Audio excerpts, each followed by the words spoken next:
Ya, pemirsa, setelah mengamati perdagangan saham di Bursa Efek Indonesia, kita akan menuju Jakarta Future Exchange untuk mencermati perdagangan komoditas.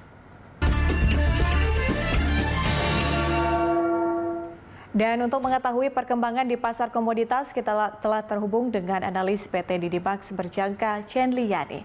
Selamat pagi Mbak Chenli, terima kasih sudah bergabung bersama kami di Opening Bell. Kita langsung berbicara mungkin terkait dengan harga CPO terlebih dahulu yang mengalami pelemahan yang kembali tembus level 4.000. Bagaimana Anda melihat pergerakannya untuk hari ini, Mbak? Hari ini ada potensi kenaikan seiring kabar baik yang tercermin dari peningkatan ekspornya di Malaysia tentunya. Oke, kalau untuk harganya sendiri berarti harga CPO akan naik sampai dengan level berapa?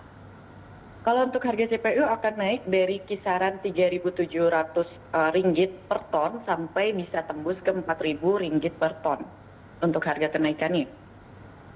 Untuk sentimen pendongkraknya ini apa saja Mbak Chenli? Ada dua faktor yang menjadi sentimen yang akan terjadi. Di antaranya itu adalah peningkatan ekspor di Malaysia, lalu ada lagi potensi kenaikan harga minyak dunia.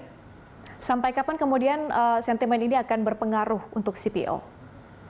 Kalau untuk sentimen ini berpengaruh selama masa pandemi ini masih terjadi ya, tentu ada beberapa lagi faktor yang mempengaruhi seperti adanya lockdown kembali di beberapa negara yang akan menghambat pertumbuhan ekonomi mereka. Di antaranya itu. Saran Anda Mbak untuk CPO bagi investor? Kalau saran untuk CPO bagi investor lebih baik kita tunggu sampai kenaikan harga minyak dunia ini benar-benar stabil. Lalu untuk transaksinya pun lebih baik diarahkan ke safe haven, yaitu di komoditi tentunya.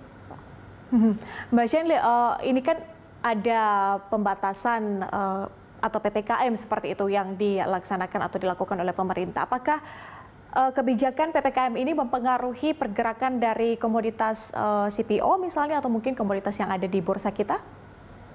Jika mempengaruhi penguatan dari CPO mungkin akan terjadi ya, tapi tidak terlalu signifikan jika ada beberapa kebijakan yang dikeluarkan dari pemerintah seperti penetapan suku bunga yang rendah pada bursa berjangka itu tidak akan terlalu berpengaruh karena investor pasti kembali lagi ke safe haven yang ada di komoditas ini.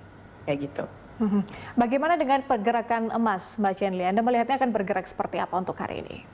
Jika potensi kenaikan di harga emas ini masih cukup besar ya, kalaupun ada penurunan sebagai aksi sesaat aja atau aksi taking profit saja. Hal ini sering terjadi karena sentimen market, terutama kebijakan yang ada di The Fed itu mempengaruhi suku bunga rendah sampai 0,25%, mempertahankan suku bunga. Jadi yield obligasinya pun yang pasti mengalami penurunan seperti itu.